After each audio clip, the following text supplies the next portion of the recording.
ઓમ શાંતિ. જ્ઞાનજ્યોત પરિવાર એક સ્કૂલ, એક પરિવાર થઈને રહે છે. માટે આજે આ સ્કૂલ પોતાના 19 વર્ષ પૂરા કરી રહી છે.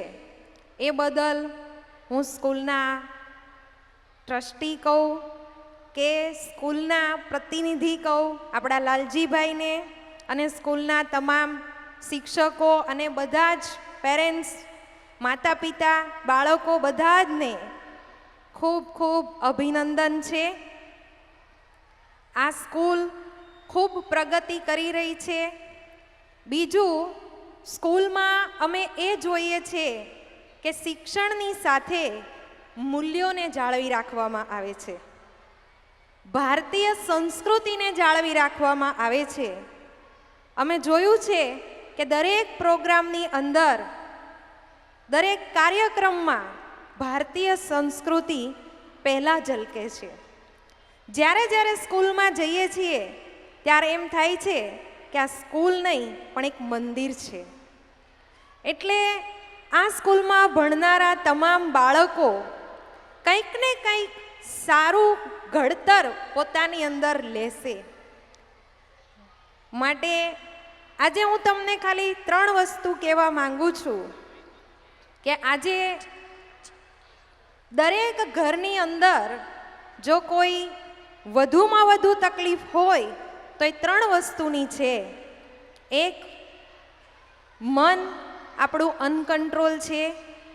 બીજું, આપણું મુખ એ આપણા કંટ્રોલમાં નથી. અને ત્રીજું છે કે મોબાઈલ એ આપણને આ 2 વસ્તુ કરાવે છે.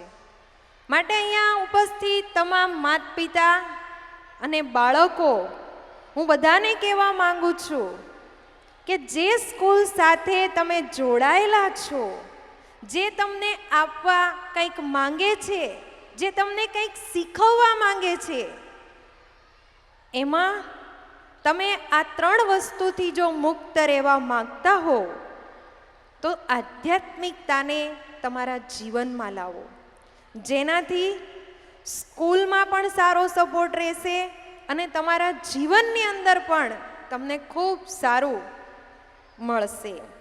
માટે મનને કંટ્રોલ કરવા, વાણીને કંટ્રોલ કરવા અને જે તમારો સાથી મિત્ર બનીને તમારી સાથે હર હંમેશ રહે છે, એ મોબાઈલને આપણે કઈ રીતે ચલાવવો એને કંટ્રોલ કરવા તમે આધ્યાત્મિકતા સાથે જોડાઓ. આપણી સ્કૂલના ઘણા બધા શિક્ષકો, ખુદ લાલજીભાઈ પણ મેડિટેશન કરી રહ્યા છે અને ઘણું બધું એમને પણ એમાંથી મળી રહ્યું છે. જે ક્યારે પણ અમે પ્રોગ્રામ માટે જઈએ સ્કૂલમાં તો પહેલાં પૂછે કે બેન, બાળકોને શું ફાયદો થશે?